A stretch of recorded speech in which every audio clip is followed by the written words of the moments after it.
សួស្តីអ្នកទាំងអស់គ្នាអញ្ចឹងវីដេអូនេះគឺតពីវីដេអូមុនគឺនិយាយអំពីការបង្កើត DNS forward និង reverse zone ឥឡូវយើងមកធ្វើលើ Windows ម្ដងដើម្បីបង្កើតបានយើងត្រូវចុចមកកន្លែង add នេះមកហើយចុច install tab នេះ server នេះយើងត្រូវ install កន្លែងនេះប៉ុន្តែដោយសារតែខ្ញុំ install ហើយអញ្ចឹងខ្ញុំចុច next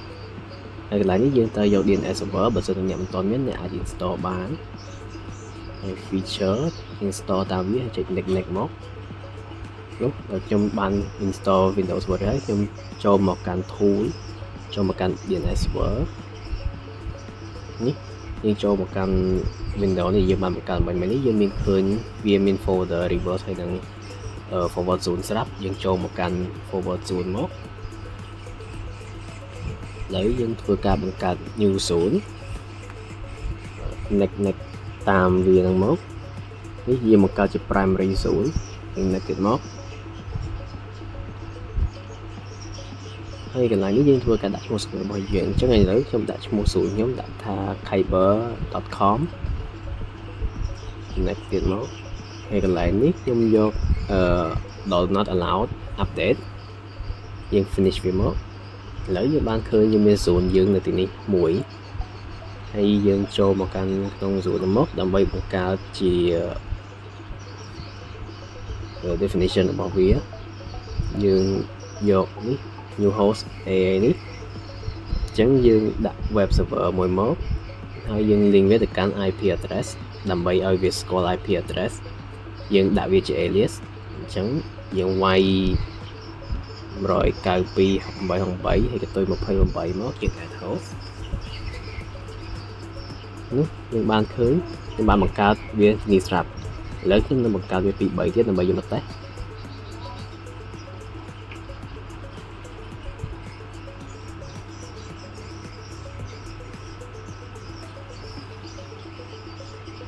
នេះឥឡូវយើងបានបង្កើត3ហើយគឺមាន web server mail ហើយនិង file ឥឡូវយើងបង្កើត cname ម្ដងដើម្បីសរសេរវាកាត់ដូចជា www នេះយើងប្រើវាមកកាន់ web server របស់យើងមកអញ្ចឹងយើងមិនបាច់ចាំបាច់វាយ web server ដើម្បីនឹងរកបានយើងគ្រាន់តែវាយ www 3ដងមកវានឹង link មកកាន់ server របស់យើងឥឡូវ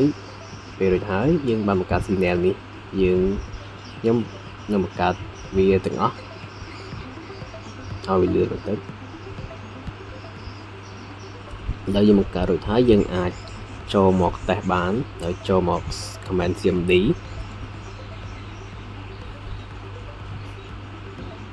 ហើយយើងធ្វើការ look up វាមកដោយប្រើ n look up យើងវាយឈ្មោះDNS របស់យើងមក kyber.com នោះវានឹងបង្ហាញ alias របស់វាហើយនឹងបង្ហាញ address របស់វាដែលយើងបាន set up បំពេញមិញគឺកន្ទុយ 28 ឥឡូវបើយើងដូរក្បាលនេះមកដាក់ថា mail វិញវានឹងបង្ហាញនៃ address កន្ទុយ 29 ដែលយើងបាន set up បំពេញមិញនេះឥឡូវនេះគឺជា forward zone យើងបានបង្កើតរួចហើយហើយយើងមកមើល reverse zone ម្ដងយើងបង្កើត zone ដូចគ្នាមក next មក primary zone យើងយកវាជា IPv4 ហើយមកដល់កន្លែងនេះយើងត្រូវទៅវាយ network ID របស់យើងគឺ